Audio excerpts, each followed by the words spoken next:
Bine v-am găsit, bine v-am regăsit, dragilor din Zodia Leu, oriunde v-ați afla. Suntem din nou împreună la o nouă lectură, de data aceasta doar pentru viața sentimentală. Și am hotărât, cum este în premieră, să nu las pe nimeni pe din afară, din punctul ăsta de vedere al vieții sentimentale, așa că azi nu voi face o lectură, ci 3. Prima va fi pentru cei care deja vă aflați în cuplu, ca o lectură așa evolutivă, să vedem cum se desfășoară lucrurile în cuplu. A doua va fi pentru cei care se află într-o situație de 3 și cei care sunteți singuri. A treia lectură va fi pentru cei care sunteți singurei. Dar ca și subiect, viața sentimentală, indiferent în ce categorie vă puteți încadra. Așa că, dragilor, toți cei care aveți soarele, luna, Venus, ascendentul în Zodia Leu, această lectură este de asemenea și pentru voi. Cu precizarea că de fiecare dată, nu uitați, este totuși o lectură generală, da, este o lectură pentru atât de multe persoane, așa că vă rog să luați decât ceea ce rezonează cu voi, iar restul... Îmi cer scuze. Iar restul, lăsați-le să zboare în univers, pentru că, sigur, sunt pentru alte energii care, într-o mai mică sau mai mare măsură, au legătură cu Zodia Leu.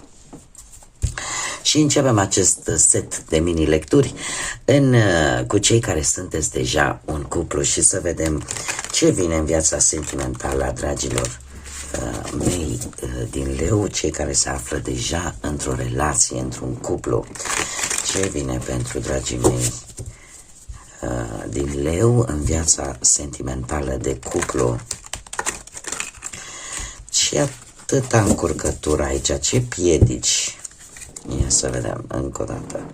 Ce vine pentru dragii mei din Leu în viața lor sentimentală de cuplu? Și să vedem.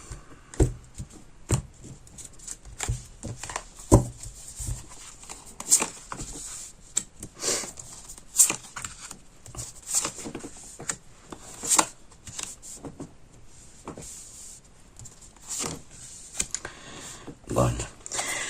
Cum sunteți voi? Voi sunteți...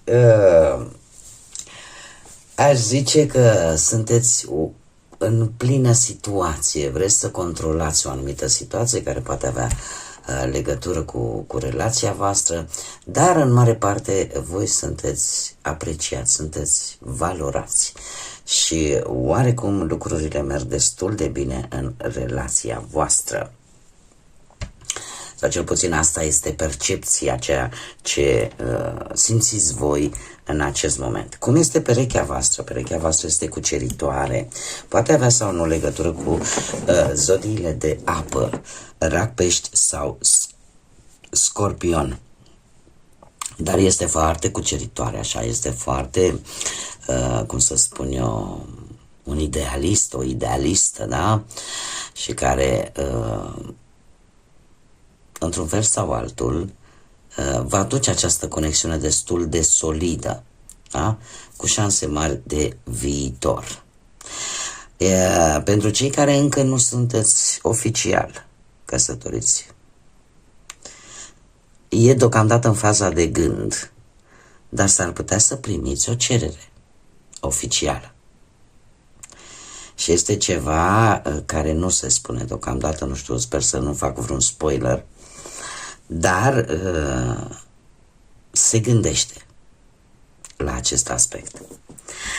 Cum este comunicarea sau proiectele care le aveți voi? Comunicarea voastră este una destul de echilibrată, aici putem vorbi de atât dăruiți cât și la rândul vostru ceea ce primiți dăruiți înapoi, dar există un echilibru în comunicare și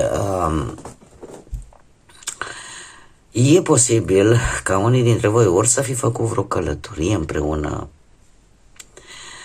cumva, sau poate că într-un fel sau altul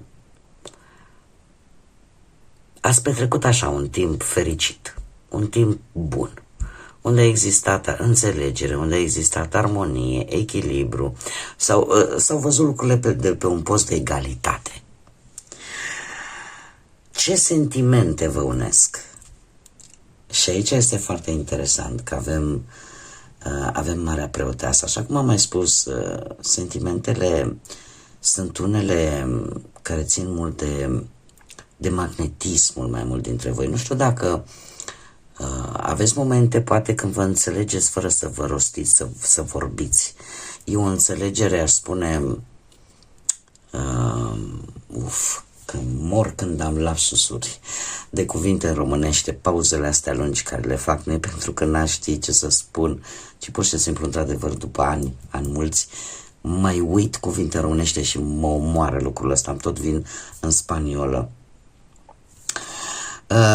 Vă înțelegeți oarecum intuitiv, vă înțelegeți într-o formă în care parcă cuvintele sunt de prisos. Marea Preoteasă îmi vorbește de acele sentimente, cum să spun eu, romantice. Există foarte mult romantism. În același timp există chiar și sensibilitate. Și eu aș spune că poate că unul dintre voi face pe inaccesibil așa, da? Dar tocmai aici intervine acel magnetism dintre voi. Și așa cum am mai spus, de multe ori nu e nevoie de prea multe cuvinte ca să știți poate ce vrea celălalt sau ce vrea să vă transmită. Mai punem o carte, este pentru să vedem ce se poate îmbunătăți. Ce atracție există între voi în sensul de pasiune, conexiunea asta? Știți că sentimente, dar așa suntem construiți, mai avem nevoie și de chimie, da? De un schimb de fluide. Avem nevoie, aici la capitolul ăsta nu prea stați bine. La capitolul ăsta nu prea stați voi foarte bine. Și asta tocmai pentru că ceva există, cum să spun eu, orică traversați voi o perioadă acum dificilă, unul dintre voi să aibă ceva probleme, dar partea asta cu dormitorul este, aici există o carență. Există o carență, poate că aveți ceva probleme medicale, poate să fie și lucrul ăsta. Sau posibil să fie avut în ultima perioadă mici neînțelegeri, iar tind să cred, poate că perechea voastră are anumite rețineri. Are anumite rețineri. Partea asta intimă e mai slăbuță. Unde s-ar putea lucra? Și avem marele preot. Probabil că ar trebui fiecare să se pună un pic în pantofii celuilalt. Să facă așa un joc de rol, să se pună în locul celuilalt pentru a-l înțelege în primul rând mai bine și pentru a vedea cum să abordezi problema. Dar aici este cineva, într-adevăr, există sentimente, există iubire, există emoție, există sensibilitate. Totuși aici, orică cineva a spus un cuvânt sau a făcut o frază neinspirată și de moment partea asta intimă este cu carențe.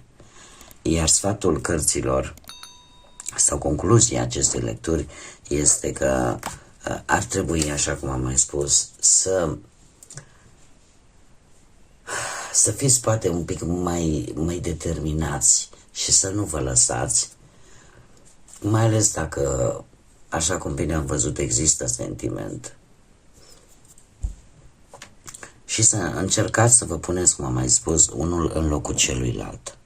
pentru a-l înțelege mai bine. Probabil că e nevoie de timp și lucrurile astea se vor rezolva și ele. Haideți să vedem acum ce mesaj important am pentru voi, dragilor din Leo, cei care sunteți într-un cuplu. Care este mesajul important pentru dragii mei din Leo?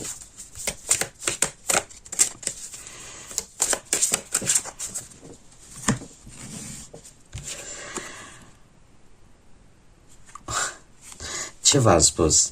Deci vă înțelegeți fără să comunicați, să folosiți cuvintele și avem așa, recunoașterea unei flăcări gemene. Știi, sufletul tău știe, sunteți ca și cum te-ai privi în oglindă. Aveți lucruri, foarte multe lucruri în comun și un mod de a comunica fabulos, fără să fie nevoie de prea multe cuvinte. Bun, dragilor, cam asta este lectura pentru voi. Noi mergem mai departe și haideți să vedem ce ne spun cărțile pentru cei care sunteți implicați într-o relație de trei. Ia să vedem.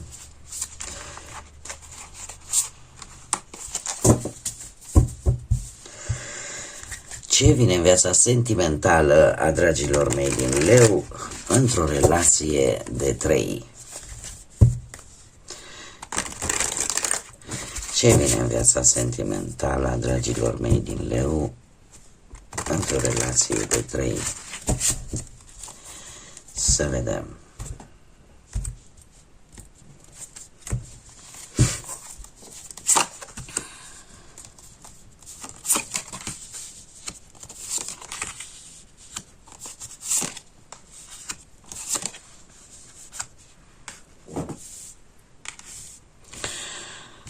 Dragii mei, dragi, ia să vedem.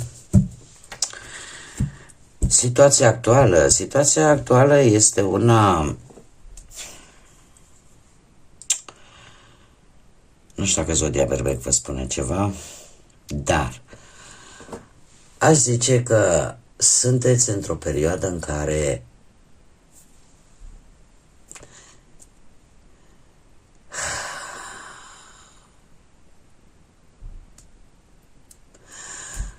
ori voi sunteți atractivi, sunteți mai atractivi decât în mod normal, ori cineva aici, într-un fel sau altul, poate să-ți dea ceea ce tu ai nevoie. Ce înseamnă asta? Împăratul este renumit în primul rând pentru stabilitate, atât financiară cât și intimă, dar mare atenție, nu neapărat sentimentală. Și în acest moment, situația actuală cam de genul ăsta se prezintă. Stabilă, cel puțin din punctul ăsta de vedere, material și pasional. Ce simți tu vis-a-vis de perechea ta de interes? Ceea ce simți tu, simți, cum să spun eu, are o situație familiară care pe tine te pune într-o dilemă. Ești într-o fază în care poate trebuie să iei o decizie, dar e un pic cam dificil. Și încă o dată această carte vorbește de Zodia Berbec. Voi sunteți ceea ce voi simțiți către persoana voastră de interes, este că nu sunteți total convinși.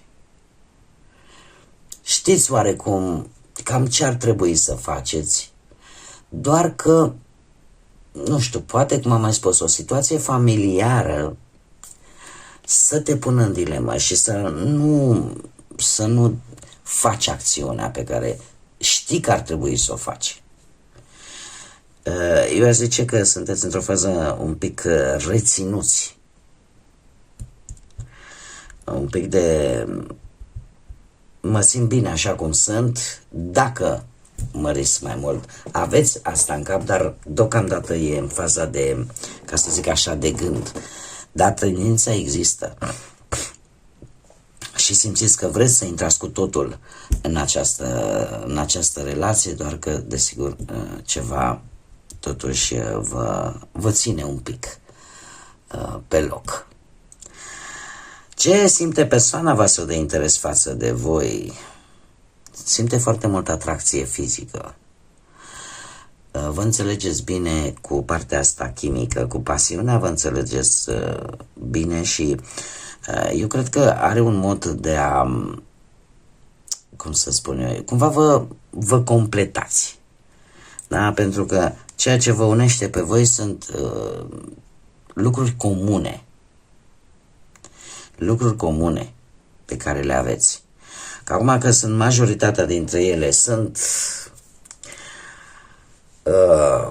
mai mult chimice decât sentimentale, pentru că nu am cupe, în schimb am bâte, care vorbește de atracția asta fizică, da?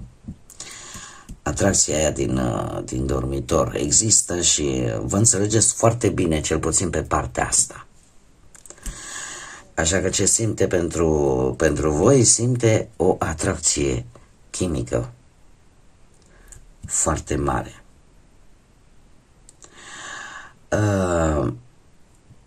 Acum, care ar fi concluzia la această lectură? Un 2 de spade. Eu nu știu dacă voi, faptul că se repetă cifra 2, îmi vorbește o lipsă de, nu știu, de emotivitate, de sensibilitate în relație. Că e bine să fie, știți cum e, că e bun într-o relație în general, sentimentul e sentiment, dar și activitatea fizică din dormitor, aia trebuie să existe și aia. Adică trebuie să fie echilibrate, pentru că așa suntem construiți. Aici există activitate din dormitor, dar nu există de fapt acea sensibilitate emoțională. Iar concluzia, mai ales cu repetiția acestui 2, este că într-un fel sau altul toată această lipsă de sentiment, de sensibilitate, e posibil ca în timp să ducă la o rupere. E posibil, pentru că când nu e, nu e. Când nu e, nu e. Și la un moment dat și partea asta fizică nu mai e de ajuns. Probabil că relația va dura atâta timp cât există această satisfacție fizică. Haideți să vedem ce gândește, dar nu rostește. Pentru dragii mei, aflați într-un trio. Ce gândește, dar nu rostește? Ho, ho, ho. Ho, ho, ho. Ce avem aici? Așa de multe. Haideți să le dăm pe toate. Zice așa: ai devenit foarte dificil pentru mine ca să pot mânui această situație. E o mare închidere, o mare finalizare. De ce? Pentru că cumva e foarte greu să facă față. Mă simt ca și cum nu ar merita ceea ce îi se întâmplă, pentru că mă simt pierdută, mă simt mizerabilă, mă simt pierdută și se gândește că este nevrednic pentru ca iubirea să vină în viața sa.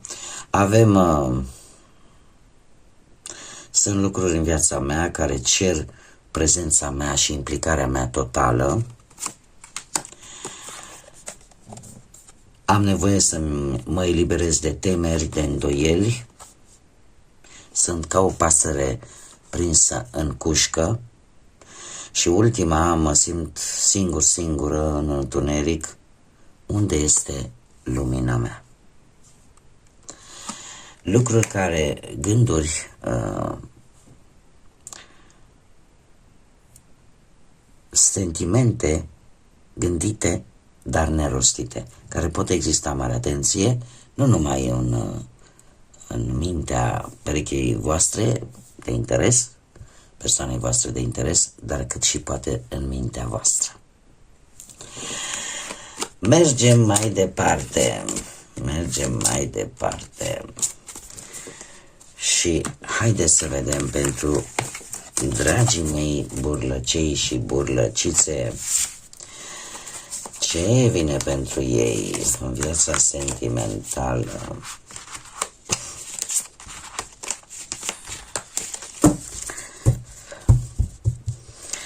Ce vine pentru dragii mei din Leu, cei care sunteți singurei în viața voastră sentimentală? Ce vine pentru dragii mei din Leu, burlăcei și burlăcițe în viața lor sentimentală? E aici ceva care vă încurcă. Ce vă încurcă, dragilor? Ia să vedem încă o dată. Bun. Hai să vedem.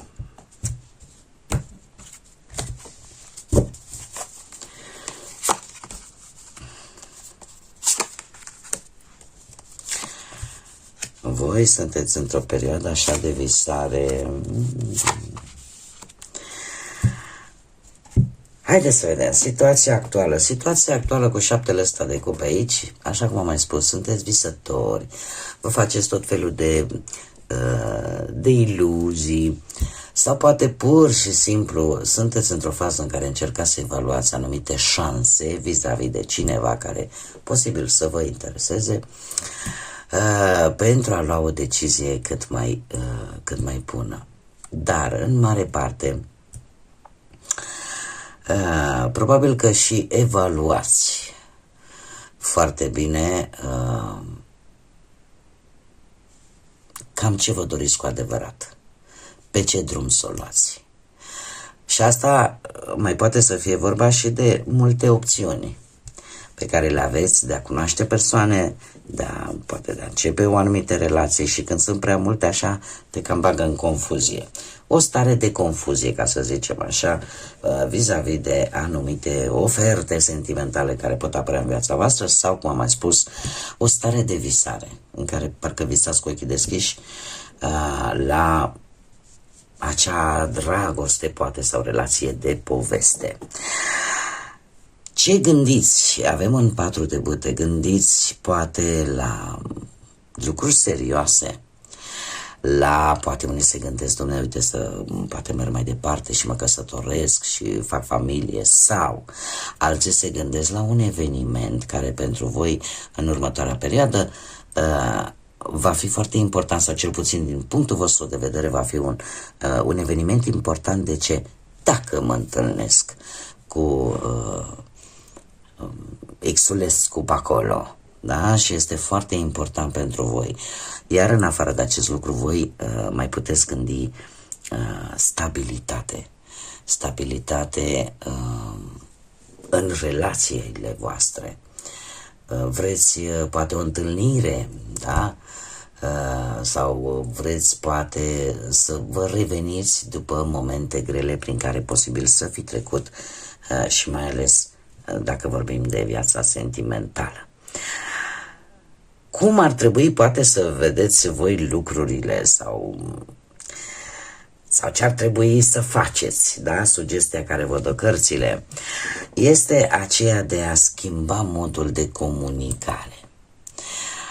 Poate de a nu mai fi atât de fulgerători, atât de rapizi, da? Să le luați cu calmitate, să încercați să aveți acea putere de convingere folosind cuvântul, să încercați poate să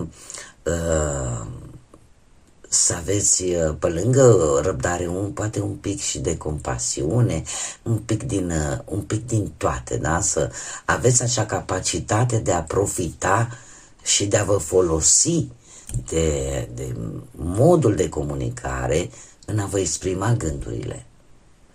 Da? Și să încercați oarecum să vă țineți un pic în frâu impulsul. Ideea aia că, domne, ideea aia că toate se fac așa, domne, dacă pun în masă, acum imediat se rezolvă, nu. Aici se pare că în felul ăsta ar trebui să fie abordarea. Da? Să îmblânziți un pic bestia din voi. Cu ce experiențe veniți din trecut? Niște experiențe nu tocmai plăcute. Poate o viață de relație cu scandaluri multe, cu tensiuni multe, poate chiar cu o trădare posibil, dar în mare parte acest 5 de băteni vorbește de o experiență în care de fiecare dată a trebuit poate să vă păstrați calmul, a trebuit poate să conviețuiți cumva la comun și cu alte persoane, cu familia ei, cu familia lui sau cu alte persoane care nu aveau nicio treabă cu relația voastră. Nu a fost experiența trecutului, nu a fost una tocmai plăcută. În schimb, ce va aduce viitorul apropiat? O perioadă de transformare. Dat fiind faptul că totuși avem aici, există dorință, da? Avem bâte, pasiune, dar există de asemenea și cupe, chiar dacă nu în mare cantitate. Atunci asta îmi spune că acest arcan, moartea, care chiar vine guvernat de către Scorpion, vine cu această transformare. Trebuie să vă spun că lucrurile vor începe să se miște, dragilor. Lucrurile, sentimentele voastre parcă încep să se descongeleze, da? Să iasă la suprafață, să înflorească. Ca să vorbesc metaforic, pentru voi vine o perioadă de primăvară, chiar dacă în acest moment ne apropiem de iarnă. În interiorul vostru se va produce ceva benefic, o schimbare benefică în care tot ceea ce voi n-ați mai simțit poate de multă vreme, în sfârșit veți începe să simțiți. Mulți se sperie atunci când văd acest arcan, moartea, dar nu vorbim de o moarte fizică, da? Vorbim de ceva în interior, o etapă care se termină cu singurătatea și cu hai să visăm și rămânem decât în faza de imaginație și de iluzii. Lucrul ăsta se va termina. Se va termina și lucruri, schimbări favorabile care vin pentru voi, dragilor. O mare iubire poate apărea și o iubire, aș putea zice, durabilă, constantă, sau poate pur și simplu un lucru care vine în viața voastră și care vă schimbă total stilul de viață. Poate, așa ca să vă dau un mic indiciu, poate să fie în urma unei schimbări de locație să vă aducă această schimbare benefică, favorabilă pentru voi, această transformare de care voi aveți nevoie. Să faceți ca aceste cupe să crească. Acum haideți să vedem și un mesaj important pentru voi, dragilor, din Leu, pentru burlăcei mei. Ia să vedem un mesaj important pentru dragii mei din Leu singuri.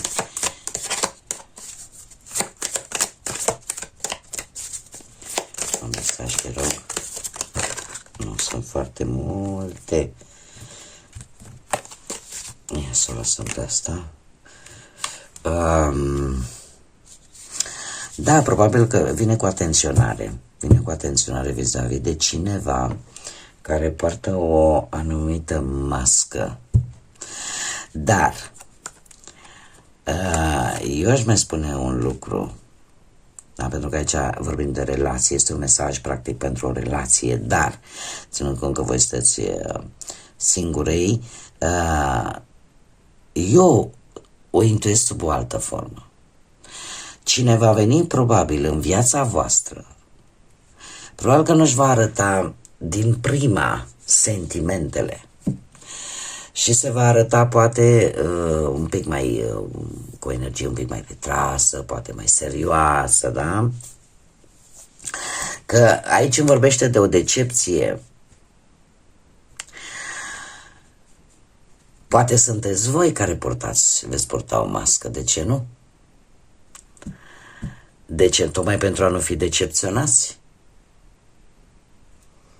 Pentru a nu trece încă o dată prin ce ați trecut?